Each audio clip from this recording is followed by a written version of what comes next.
ఈ 2026 స్వస్తి శ్రీ పరాభవ నామ సంవత్సరంలో ఎవరి పేర్లో అయితే 6 అక్షరాలున్నా, 8 అక్షరాలున్నా వాళ్ళకి చిక్కులు తప్పవనే చెప్తుంది మన ధర్మగ్రంథి శాస్త్రం. సో ఇదేదో మిమ్మల్ని భయభ్రాంతులకు గురిపెట్టడానికి, భయాందోళనకు గురి చేయడానికి కాదు.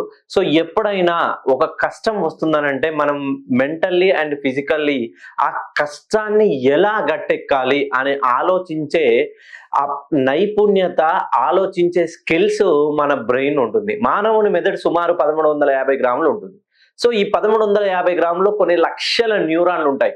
ప్రతి న్యూరాన్‌కి ఒక ఆలోచించేటువంటి కొన్ని టెరాబైట్ల వేగవంతంగా ఆలోచించే శక్తి సామర్థ్యాలు ఉంటాయి.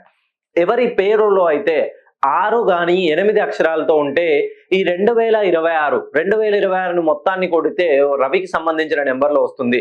1, 6, 8 1కి 6, 8 ఎప్పుడు బద్ధ శత్రువులుగా వ్యవహరిస్తారు. సో రవికి శుక్రుడు మరియు శని భగవానుడు శత్రువులుగానే ఉంటారు. శత్రువులు అనంటే ఏదో మీ పైన దాడి చేయడం కాదు. మీరు ఏ పని ప్రారంభించినా ఆటంకాలు. సో ఆరోగ్య విషయంలో చిన్న చిన్న హెల్త్ ఇష్యూస్ రావడం, ఆర్థికంగా ఎంత కష్టపడినా డబ్బు నిలబెట్టుకోలేకపోవడం, మీరిచ్చిన డబ్బులు రాకపోవడం, మీరు చేస్తున్నటువంటి ఉద్యోగంలో గాని, వ్యాపారంలో గాని అనూహ్యంగా మీ పైన ఎక్కువ విశ్వాసం పెట్టుకున్న వాళ్ళు పెట్టుకున్న నమ్మకాన్ని మీరు నిలబెట్టుకోలేకపోవడం, ఎంత పని చేసినా ఆ పనిలో మీరు గుర్తింపు లేకపోవడం.